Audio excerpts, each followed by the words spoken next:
E hoje eu vou falar sobre 12 verdades que toda mulher gostaria que os homens soubessem. Eclesiastes capítulo 9, verso 9.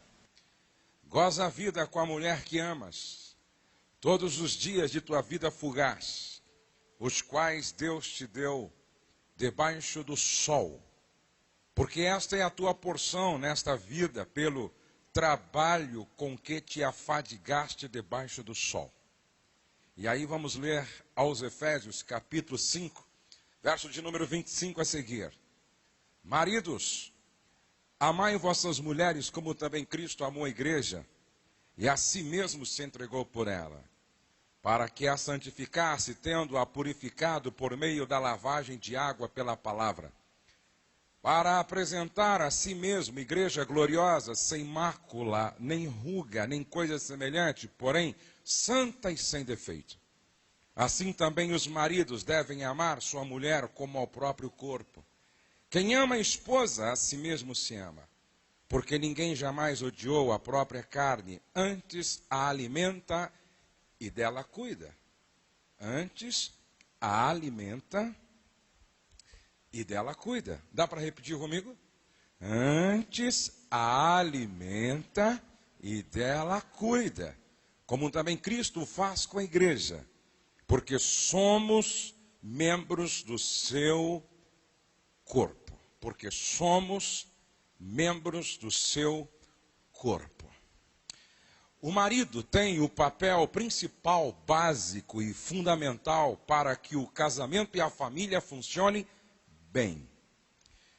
Qual é o propósito essencial do relacionamento conjugal?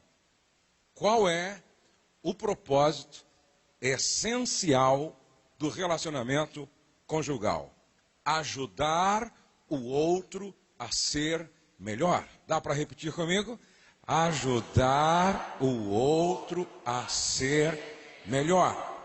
Eu estava ministrando no sul do país, eu ouvi uma história engraçada de um marido que mais criticava do que elogiava, mais reclamava do que aplaudia a esposa quando ela acertava.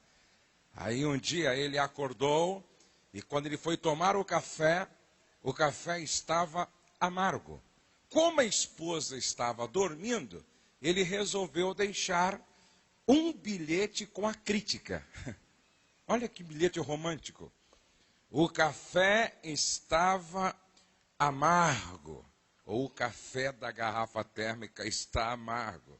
Ela acordou logo pela manhã, lendo esse bilhete maravilhoso, e ela colocou embaixo: a açúcar está na lata, adoce, seu preguiçoso. Em Apocalipse capítulo 2, verso número 4, Jesus pede para João escrever um texto para a igreja de Éfeso, a igreja que estava em Éfeso. Jesus pede para João escrever assim: tenho uma coisa contra vocês.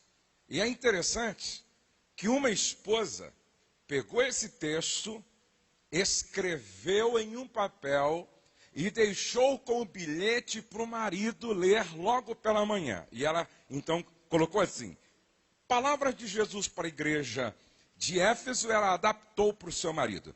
Tenho uma coisa contra você, é que agora você não me ama como me amava no princípio.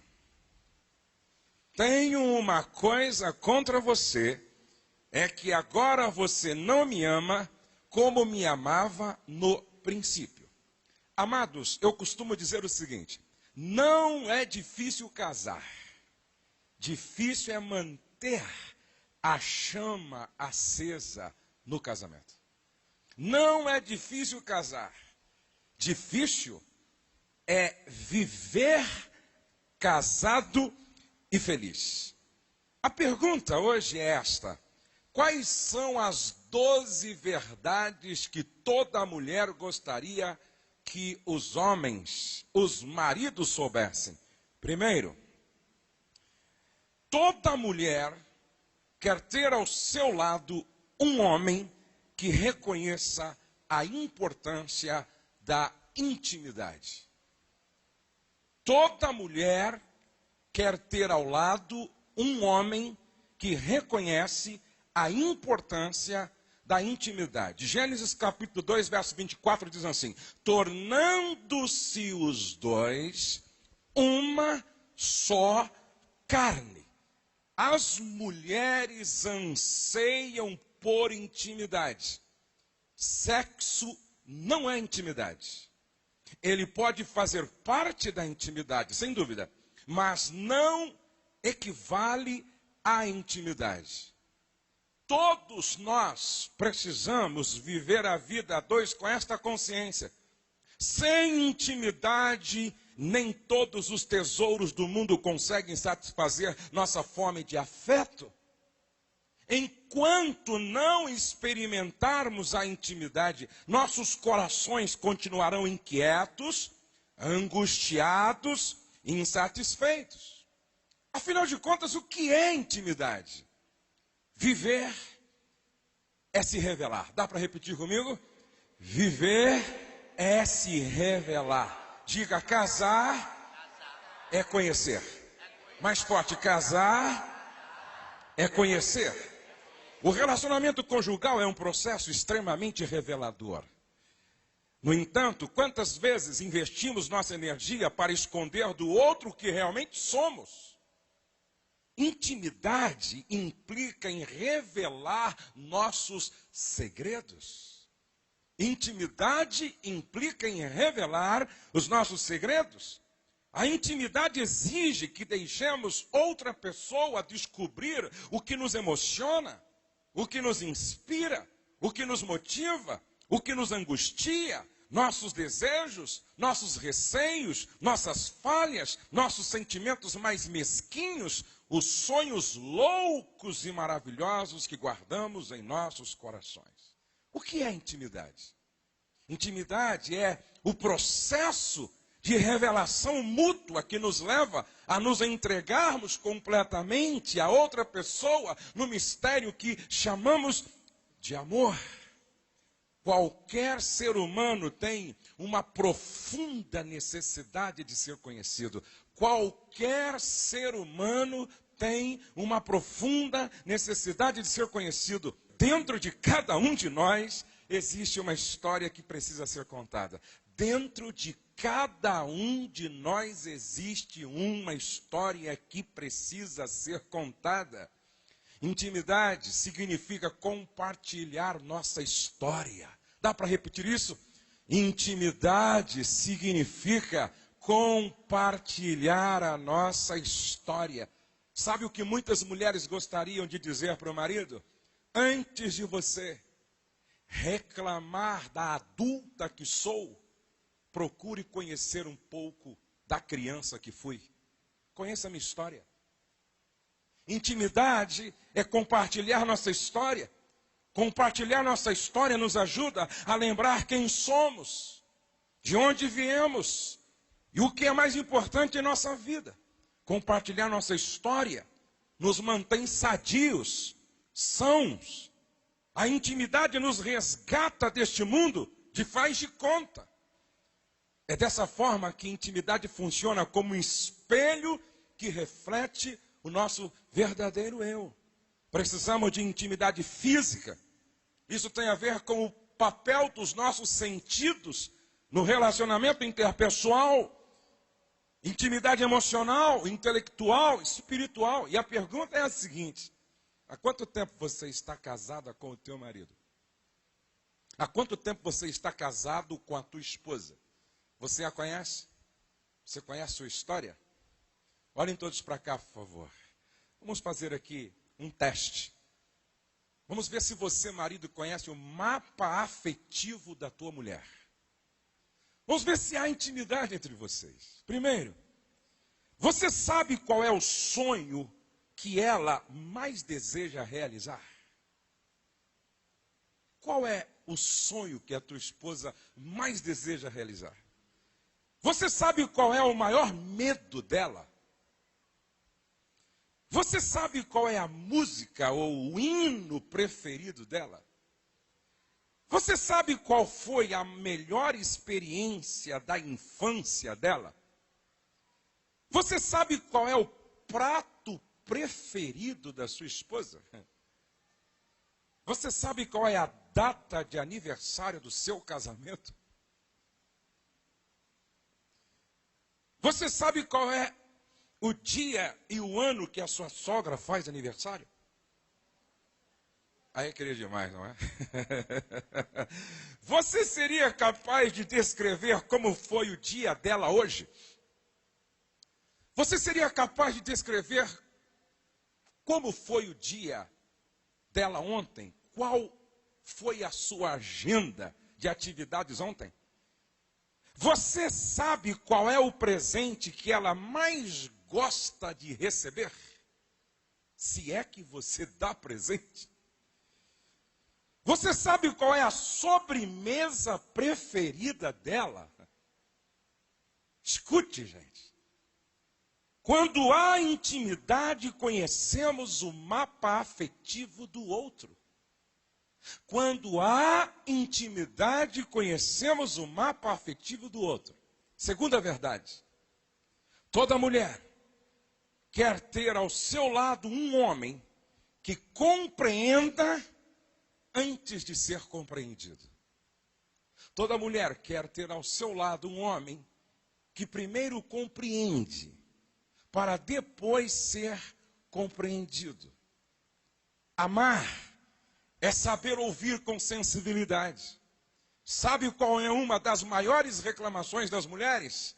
Meu marido não sabe me ouvir. O apóstolo Pedro, que era casado e sabia ser marido, escreveu, 1 de Pedro 3,7, maridos, vós igualmente vivei a vida comum do lar com discernimento, e tendo consideração para com a vossa mulher como parte mais frágil, tratai-a com dignidade. Nós, maridos, e eu me coloco, ao mesmo tempo que eu sou uma voz em favor das mulheres hoje, eu me coloco dentro do time dos maridos. Nós, maridos, precisamos aperfeiçoar a escuta sensível. A escuta sensível é também chamada de escuta dinâmica, escuta atenta ou escuta ativa. A boa escuta é considerada a mãe das formas eficazes de comunicação. A diferença entre ouvir e escutar é que ouvir é uma atitude biológica. Escutar é um processo mais complexo que exige esforço cerebral. E eu falando sobre isso com o Douglas, ele me lembrou de uma coisa interessante. Se você quer apenas alguém, ou então qualquer coisa que te escute, compre um cachorro. Agora, se você quer e precisa ser ouvido, se relacione com pessoas. Porque para escutar, basta ter ouvido e tímpano. Agora, para ouvir, é preciso ter alma, coração, sensibilidade. Os maridos que sabem ouvir aumentam o poder de transformar sentimentos. Por isso aprofunda o diálogo e cria um clima de confiança e bem-estar. Quando a mulher se sente ouvida, fica mais propensa em ouvir também. Quando se sente compreendida, tende a compreender também. Quais são os efeitos principais da escuta sensível? Primeiro, aumenta a confiança e o respeito. Segundo, encoraja a expressão de sentimentos. Terceiro, reduz as tensões. Quarto, estimula a colaboração para a solução dos problemas. Escutar não é apenas ouvir o que a outra pessoa está dizendo, mas procurar captar as mensagens latentes, os sentimentos subjacentes ao que está sendo dito. Alguns momentos em que a mulher mais precisa de compreensão, e como eu gostaria de estar dizendo isso para todos os maridos de Bragança Paulista, e através da televisão, eu quero crer que vou alcançar muitos maridos no Brasil. preste atenção a alguns momentos em que a mulher mais precisa da compreensão do marido. Durante a gravidez, quando ela está doente, no período menstrual, quando os filhos são pequenos, a compreensão nestes momentos é essencial à estrutura psicológica e ao funcionamento social do lar. Terceira verdade que toda mulher gostaria que os homens soubessem. Toda mulher quer ter ao lado um homem que leva a sério o casamento como uma sociedade. O casamento não é um jogo apenas de um. O casamento não é um projeto que pertence apenas a um. O casamento é um jogo onde ou os dois ganham ou os dois perdem. O casamento é uma sociedade. É uma sociedade que vai para além da física. Não é uma união de órgãos genitais no momento do coito apenas. É uma sociedade emocional. É uma sociedade biológica. É uma sociedade espiritual. É uma sociedade financeira. O sucesso desta sociedade depende de 3 coisas básicas: compromisso, interdependência, prestação de contas.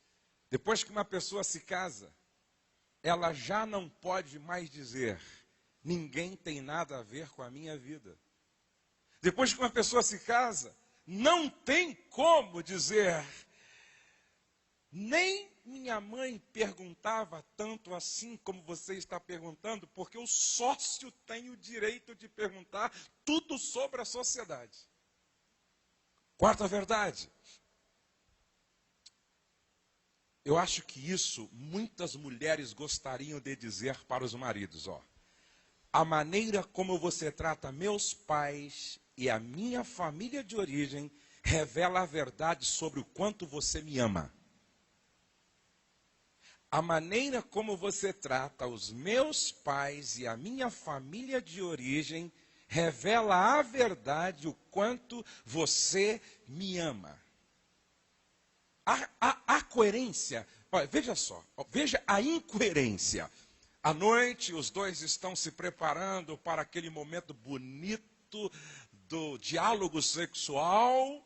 E aí, beijo para cá, beijo para lá, carinho para cá, carinho para lá. E ele diz: minha vida, minha fofa, minha querida, meu amor eterno.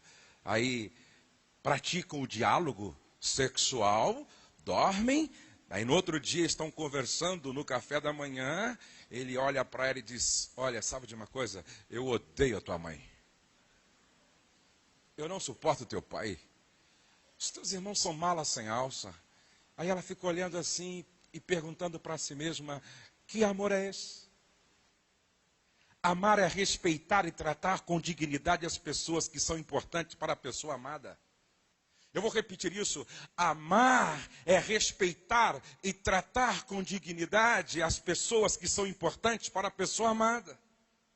Toda mulher quer ter ao seu lado um homem que sabe honrar seus pais e trata com respeito a sua família de origem. Nada fere mais a mulher do que ver seus pais e família sendo destratado ou maltratado ou desonrado pelo marido. Você, marido que me ouve hoje, escute isso. Toda vez que você maltrata ou desonra ou não trata com dignidade os pais da tua mulher e a família dela, você está investindo contra o seu próprio casamento. Quinta verdade. Toda mulher quer ter ao lado um homem que tenha uma liderança firme e seja rico em afetuosidade. A mulher quer ter um marido que, por um lado, ele seja o leão, ele seja o governo, ele seja o líder. Liderança firme. Por outro lado, a esposa quer ver no marido a natureza do cordeiro, da vulnerabilidade, da fragilidade, da sensibilidade. Então a mulher quer ter ao lado um marido com liderança firme, mas um homem que ao mesmo tempo seja rico em afetuosidade. Isto por quê? O homem é racional. O homem é racional. O homem é razão.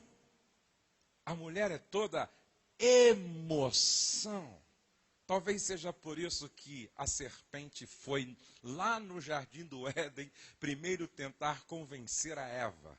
E os vendedores até hoje, quando batem na porta de casa, torcem para sair a mulher. Porque se sair o homem, fica mais difícil convencer. A mulher é emotiva. O homem é racional.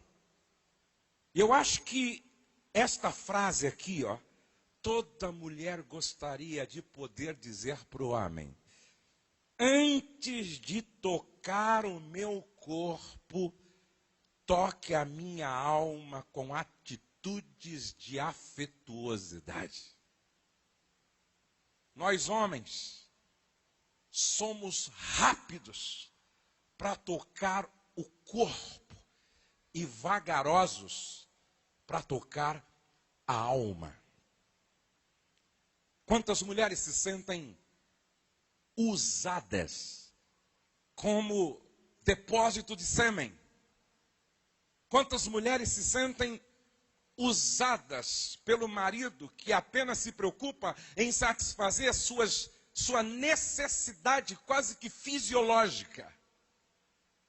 E nenhuma preocupação com a alma da esposa. E eu não estaria sendo duro, contundente, forte, se eu dissesse que tem algumas mulheres que na hora do ato conjugal se sente quase que violentada.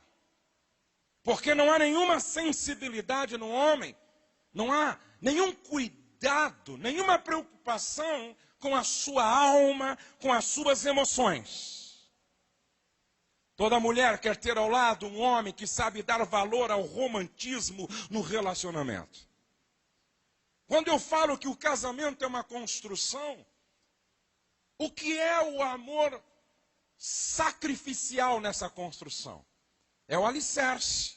Vocês não estão vendo aqui a fundação, vocês não estão vendo o alicerce, vocês não estão vendo o concreto que foi colocado na base. Mas o que sustenta essa construção é a base, é o alicerce. E o amor romântico na construção de uma casa, o que representa, o que significa? O amor romântico é isso aqui, ó. É a ornamentação, a flor. O amor romântico é a sanca. O amor romântico é o tapete. O amor romântico são os quadros. O amor romântico são os enfeites que as mulheres sabem colocar na casa muito bem. É a textura, é a pintura. Pergunta, por melhor que seja a fundação, e por mais resistente que seja a estrutura, morar numa casa sem enfeite tem graça, sim ou não? Morar numa casa sem flores, sem quadros, sem tapete tem graça, sim ou não? Não. Um casamento sem romantismo é como uma casa pelada. Um casamento sem romantismo é como uma casa sem reboco, sem pintura, sem textura, sem flores, sem tapete, sem quadro, sem sofá, sem mesinha no centro da sala.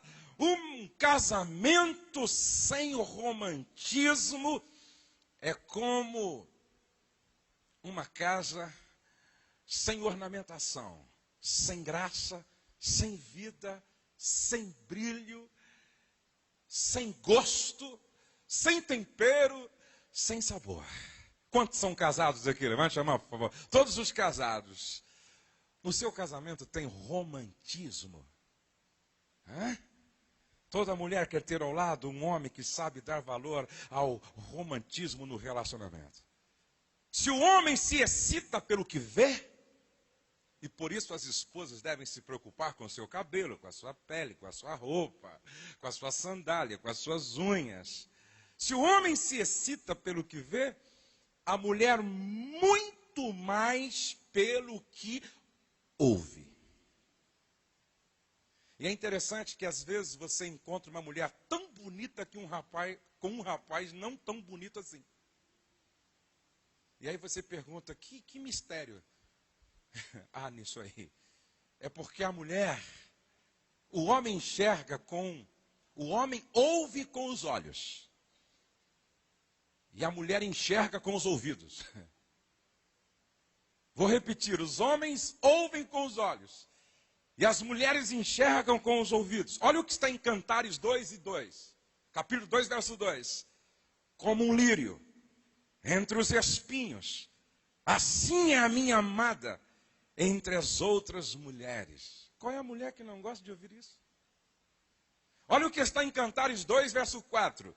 Leva-me à sala do banquete, e o seu estandarte sobre mim é o amor.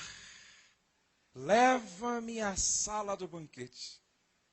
Ou seja, antes de abrir a porta do quarto, abra a porta do restaurante para a tua esposa. Antes de abrir a porta do quarto, abra a porta da sorveteria, da pizzaria, abra a porta do cinema, abra a porta do carro para a esposa. Inclusive, a gente precisa resgatar o valor do cavalheirismo. A gente vem percebendo homens, assim, muito rude, grosso. Homens que não têm a delicadeza nem de pegar um copo de água para a esposa durante a noite. Pelo contrário, homens que não servem. Inclusive, quem não vive para servir deveria morrer. Por quem não serve para ser marido. Porque toda mulher quer ter ao lado um homem que saiba servir. A minha esposa está aqui. E pode perguntar se isso é verdade ou não. Quando a gente está hospedado em um hotel, eu acordo sempre mais cedo e ela gosta de acordar um pouquinho mais tarde. Aí eu vou tomar café, e como eu sei que o café tem horário para terminar no hotel, aí eu preparo o café numa bandeja, tal, com suco, café, aí bolinho, aquela coisa que a mulherada gosta, não é? E aí eu levo para o quarto e coloco ao lado da cama dela, e aí quando ela acorda, está lá o cafezinho dela. E aí eu pergunto, e aí, você dormiu bem? O café está aqui, ó, para você. Amados, preste atenção. Mulher é que nem caderneta de poupança. Para você sacar à noite, tem que passar o dia fazendo depósitos. Entendeu? Agora tem marido que não compra o pão na padaria para a esposa tomar café, quanto mais levar café na cama. Tem marido que não compra um bolo na padaria para a esposa tomar café. Tem marido que não colabora com absolutamente nada. Depois não entende porque a esposa é amarga. Depois não entende porque a esposa é ranzinza. Depois não entende que a esposa não tem prazer em servi-lo. Casamento é uma troca. Casamento é uma troca. Será que eu estou sendo claro? Sim ou não? Sim. Olha o que diz aqui. Leva-me à sala do banquete. A esposa está dizendo, ele me leva à sala do banquete e me honra diante daqueles que são importantes para ele. Aí no capítulo 5, verso 16, está escrito, o seu falar é muitíssimo doce. Sim, ele é totalmente desejável. Tal é o meu amado, tal o meu esposo, ó filhas de Jerusalém. Pergunto, Qual é a mulher que não gosta de um pouco de mimo? Qual é a mulher? Qual é a mulher que não conhece bem a linguagem dos presentes? Se a tua mulher não gosta de presentes, ela morreu e esqueceram de enterrá-la. Toda mulher normal conhece bem a linguagem dos presentes. Presentes são símbolos visuais do amor. Dá para repetir comigo? Presentes são símbolos visuais do amor. Os símbolos possuem valores emocionais. Sem lembranças como símbolos visuais, o amor do cônjuge poderá até ser questionado. Qual foi o último presente que você deu? Qual foi a última vez que você gastou um tempo na cidade procurando aquilo que você sabe que a tua esposa gostaria de ganhar? Percebe por que muitos casamentos são vazios? Percebe por que muitos casamentos não têm vida, não têm tempero, não têm graça, não têm sabor? A mulher precisa desse depósito frequente para que você tenha crédito para sacar depois. Se vocês me entenderam até aqui, digam amém. Amém. Sexta verdade. Toda mulher quer ter ao lado um homem que sabe ser flexível. Flexibilidade é estar aberto para as mudanças necessárias. Até porque o desejo de mudar é uma grande prova de amor. Ou vocês estão pensando, porque eu estou ensinando esses dias aqui, eu não preciso aprender? Eu estou aprendendo todos os dias. Cada vez que eu leio um livro, eu cresço um pouco. Cada vez que eu ouço uma ministração, eu aprendo um pouco mais. Cada vez que eu leio a palavra, eu percebo o quanto eu preciso melhorar ainda. Ninguém aqui é um produto final. Ninguém aqui é uma obra acabada. Todos nós estamos em obra. Todos nós estamos num processo de construção. Toda mulher quer ter ao seu lado um marido flexível. Um homem que entre ter razão e ser feliz, às vezes em quando ele abre mão da sua razão para ser feliz. Toda pessoa inflexível, que briga sempre para ter razão, acaba se tornando alguém intragável, insuportável, indesejável, impossível de conviver. Relaxa. Um marido flexível é aquele que às vezes em quando sabe perder para ganhar. Eu sempre cito um exemplo que eu ouvi do John Maxwell. Porque o John Maxwell é um grande líder, ele é um dos maiores palestrantes sobre liderança no mundo hoje. Articula muito bem, é um homem que lê muito. E ele sempre ganhava com a esposa. E aí quando a esposa vinha assim, discutir alguma coisa, ele argumentava, crescia para cima dela, e aí ele dizia assim, quando ele ganhava mais uma da esposa, ele fazia assim, yes, ganhei mais uma. No outro dia, outra discussão, tal, ele ganhava e tal, yes, ganhei outra. E ele só ganhava, só tinha razão, só ganhava. Até que um dia a esposa disse, ô John, por favor, você é bom, competente, articulador, convincente, sempre tem razão. Você ganha todas de mim, só que eu tenho uma notícia para te dar. Apesar de você estar ganhando todas de mim, você está perdendo o meu amor. Toda mulher espera ter ao seu lado um marido que às vezes em quando deixa de ter razão para ser feliz. Deixa a esposa ganhar algumas. O marido proativo às vezes prefere perder para ganhar. E é um homem sempre aberto para reciclar, para rever, para aprender, para mudar. Sétima verdade. Toda mulher quer ter ao seu lado um homem que conhece e procura suprir suas necessidades. As suas necessidades. Toda mulher quer ter ao seu lado um homem que conhece e procura suprir suas necessidades. Primeiro, necessidade de proteção. A mulher precisa ser protegida dentro de casa quando esse homem, pai, não aceita que nenhum filho desrespeite a mãe.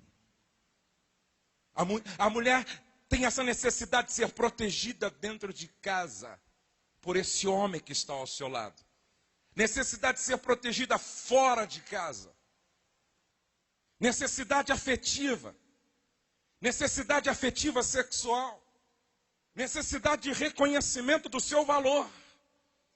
Toda mulher espera do marido compreensão financeira.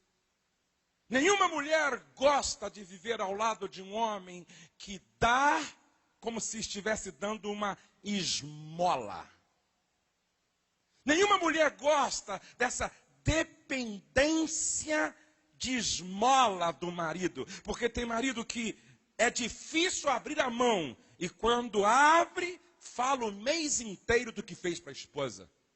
Como se a esposa não fosse sócia. É horrível quando o marido diz assim, olha, quem é que paga tudo nessa casa? Quem é que paga a gasolina? Quem é que paga a conta de água, de luz? Quem é que põe comida na mesa? Quem é que banca tudo? Não sou eu! Isso é horrível. Ele não tem consciência de que casamento é uma sociedade. Oitava verdade. Toda mulher quer ter ao lado um homem íntegro. Toda mulher quer ter ao lado, diga, um homem íntegro. Mais forte. Um homem íntegro. Eu estou tão feliz por ver tantos jovens me ouvindo hoje à noite. Eu estou tão feliz por ver tantos adolescentes me ouvindo hoje. Vocês não podem errar. Que vocês sejam os melhores maridos que as jovens terão, aquelas que vão casar com vocês. Quantos podem dizer amém? Provérbios 10:9 diz assim: quem anda em integridade, anda seguro. Quem anda em integridade, anda seguro. Mas o que perverte os seus caminhos será conhecido. Provérbios 11:3. As pessoas direitas são guiadas pela honestidade. As pessoas direitas são guiadas pela honestidade. A perversidade dos falsos é a sua própria desgraça. Provérbios 19:1 diz: melhor é o pobre que anda na sua integridade do que o perverso de lábios e tolo. Provérbios 20, verso 7.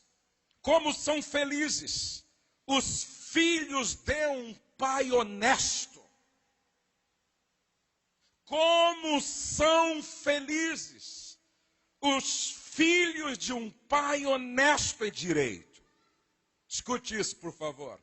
A lealdade é a raiz que alimenta a confiança. Dá para repetir comigo? A lealdade é a raiz que alimenta a confiança. Homens íntegros não mentem. Homens íntegros não enganam. Homens íntegros não traem. Homens íntegros são fiéis à esposa, fiéis aos filhos, fiéis à família de origem da mulher, fiéis à sua própria família de origem. Até porque, quando uma pessoa diz que está traindo a esposa, primeiro ela está traindo a si mesma. A base do relacionamento conjugal é a confiança. E confiança não se compra, não se exige, não se barganha. Confiança se constrói. e se constrói trabalhando só com a verdade. Nona verdade: toda mulher quer ter ao lado um homem que assume ou que assuma o comando da família, do lar, que seja o cabeça. A mulher edifica, mas é o homem que governa. Eu vou repetir isso. Rapazes, escutem isso, por favor, hein? A mulher edifica, mas é o homem que governa. Olha o que está em 1 Coríntios, capítulo 11, verso 3. Mas quero que saibais que Cristo é a cabeça de todo homem. O homem, a cabeça da mulher. E Deus, a cabeça de Cristo. Então Deus, cabeça de Cristo. Cristo, a cabeça do homem. O homem, cabeça da mulher. E a mulher tem a autoridade delegada pelo marido sobre os filhos. O homem deve assumir a liderança moral do lar. Ei, escute isso, porque isso é muito sério. O homem deve assumir a liderança moral do lar. A força moral do líder da família impõe o respeito e a fibra com que os filhos tecerão a estrutura de uma personalidade segura e tranquila. A moral de uma família demanda a inspiração transmitida a todos da casa pela firmeza de caráter e seriedade do homem que, com o seu exemplo e sua vida, constrói sua casa, seu nome e sua honra.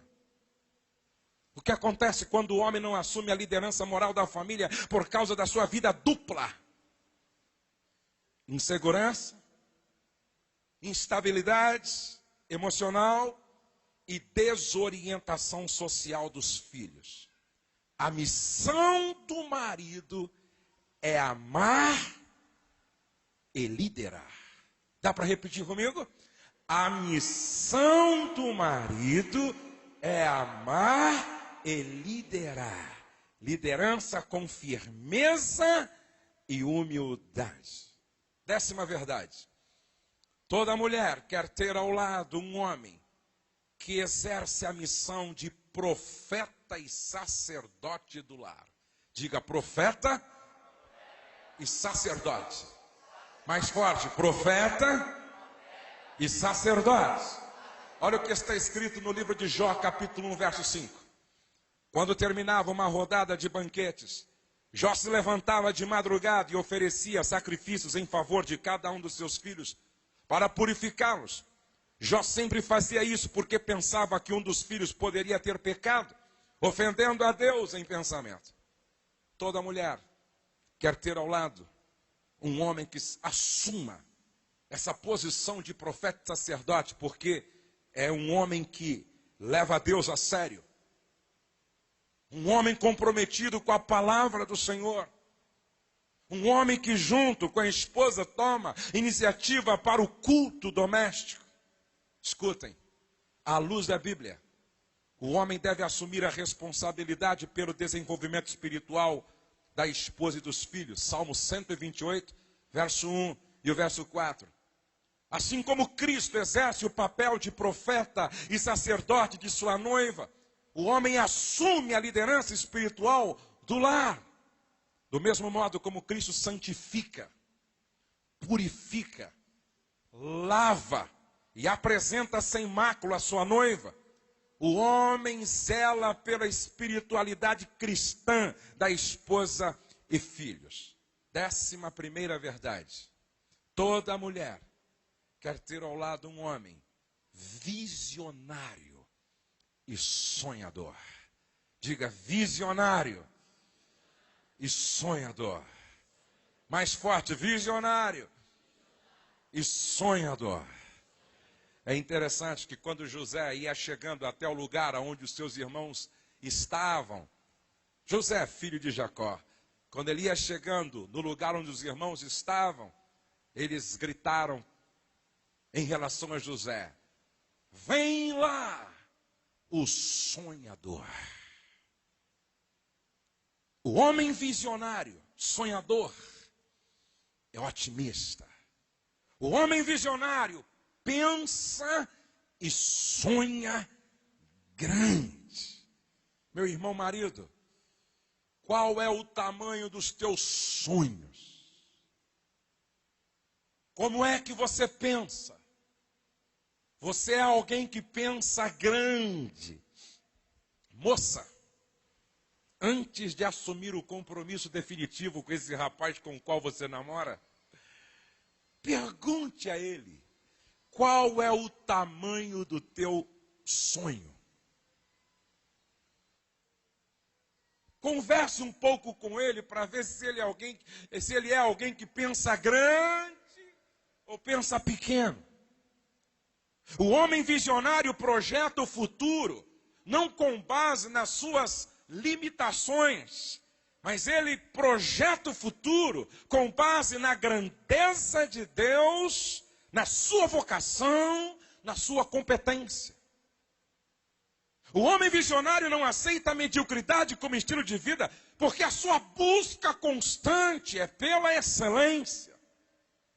O homem visionário crê no impossível e consegue visualizar o invisível por causa da sua fé na grandeza do Deus que ele serve.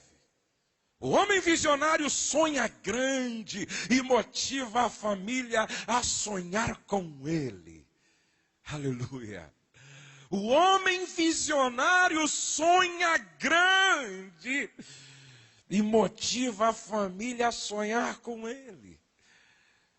O homem visionário tem alvo. Ele sabe aonde quer chegar.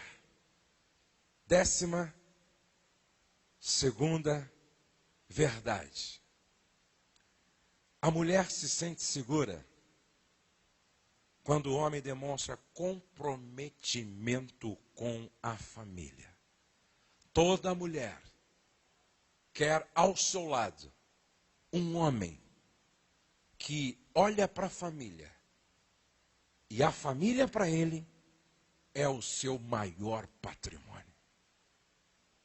Toda esposa quer ter um marido que na sua ordem cronológica de prioridades, a família vem em primeiro lugar.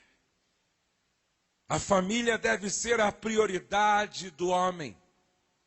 Eu já disse e vou repetir outra vez. Nenhum sucesso justifica o fracasso de uma família.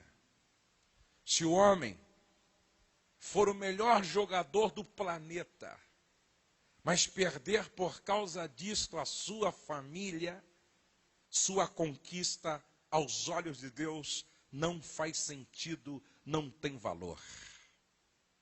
Quando você estiver subindo, vou lhe dar um conselho. Quando você estiver subindo, leve sua família junto, porque não tem graça você chegar no topo e comemorar sua vitória sem ter a família do teu lado. Eu tenho dito que nem o ministério de alcance mundial compensa se a família não for junto. Não vale a pena ser pastor de uma igreja com 10 mil membros se a família não for junto. Não vale a pena ganhar 10 milhões de dólares de alguma forma se a família não for junto. Porque família não tem preço. Casamento não tem preço, filhos não têm preço, pacto, aliança conjugal não tem preço. Toda mulher quer ter ao seu lado um homem que prioriza a sua família em detrimento a todas as outras coisas. Todo investimento que fizermos na família ainda é pouco diante daquilo que ela representa. Quantos podem dizer amém? Eu termino contando o que eu li em um Um marido, depois de assistir uma palestra como essa, porque esta palestra é como que Deus colocando diante de nós um espelho, não é verdade? Uma esposa, na palestra anterior, disse que ela foi assim assinalando os pontos que ela entendeu que precisava melhorar. E de repente muitos maridos aqui, ao me ouvir, também assinalaram na mente, no coração: aqui eu estou bem, aqui não, aqui eu preciso melhorar um pouco, aqui eu estou ruim a beça, mas aqui eu estou razoável. Esse marido foi ouvindo e ouvindo e ouvindo, e depois de ter ouvido a ministração, ele chegou à seguinte conclusão: minha esposa é uma viúva com um marido vivo dentro de casa. Ele chegou à seguinte conclusão: minha esposa não tem marido. Diante de tudo que ele ouviu, ele disse: estou morto como marido. Diante destas verdades aqui, ó, não há intimidade. Eu não a compreendo para depois ser compreendido. Eu não levo a sério o casamento como sociedade. Eu não trato os pais dela e nem a família de origem dela com respeito e dignidade. Eu até que lidero, mas sou pobre na questão da afetividade. Eu não sou flexível, eu brigo por bobagem e não estou aberto para as mudanças. Eu não procuro conhecer e nem tampouco suprir as necessidades dela. Me falta às vezes integridade.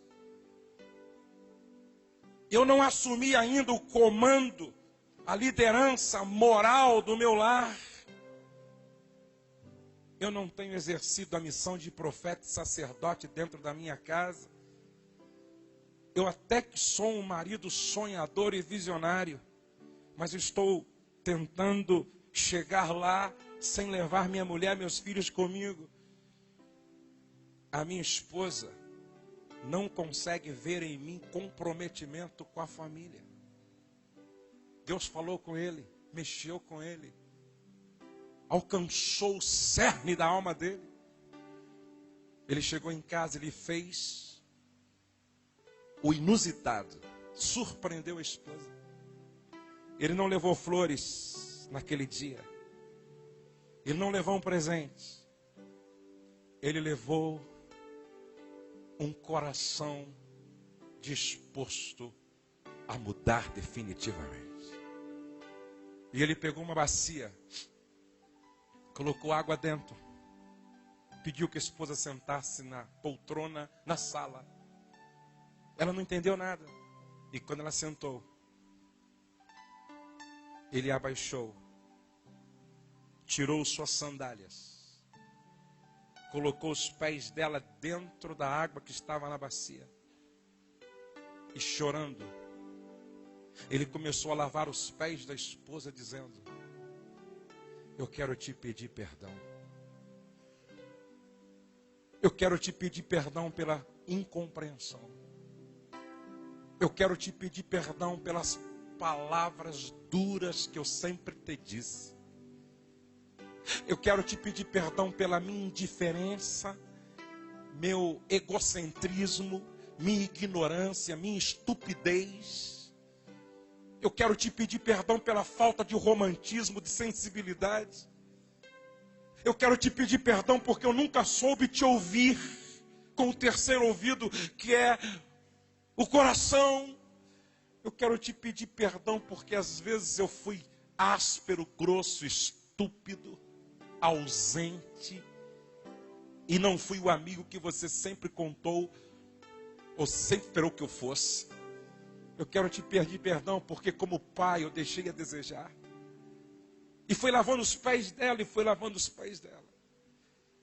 E ele disse: eu quero fazer com você hoje um pacto. A partir de hoje você terá um novo marido. O teu marido ressuscita hoje. Você vai conhecer um novo homem a partir desse dia. E conta-nos que a partir daquele dia, nunca mais aquele casamento foi o mesmo. A glória de Deus entrou naquela casa. A graça de Deus se manifestou naquela família. E aquele homem passou a ser um vaso de honra, um instrumento da graça de Deus. Um marido refletindo no seu comportamento os traços do caráter de Jesus. Deus não nos trouxe aqui sem um propósito. Deus nos trouxe aqui porque é tempo de avivamento. É tempo de transformação. É tempo de mudança. É tempo de ganhar autoconsciência, fazer autocrítica e dizer diante de Deus, da sua palavra: Senhor, esquadrinha-me, vê se há em mim algum caminho mau, liberta-me de mim mesmo, porque eu quero viver para o louvor da tua glória. Eu quero que em mim o teu nome seja glorificado. Eu quero ser o canal da tua bênção dentro da minha casa. Eu quero ser um agente de transformação, de mudança e de cura. Eu não quero ser espinho, eu quero ser uma bênção. Vamos estar de pé e vamos orar. Quando eu mudo, tudo muda ao meu redor. Amém, amados? Diga comigo: o desejo de mudar é uma grande prova de amor. Coloque a mão no ombro da pessoa que está perto de você. Senhor. Diga para esse irmão ao lado: você não está só. As tuas lutas são as minhas lutas. As tuas batalhas são as minhas batalhas. Mas as tuas vitórias serão as minhas vitórias. Amém, amados? Sozinho a gente vai mais rápido, juntos a gente vai mais longe. Por isso, vamos orar uns com os outros e uns pelos outros. Quero que você lance uma palavra de bênção sobre a família desta pessoa que está do seu lado, em oração.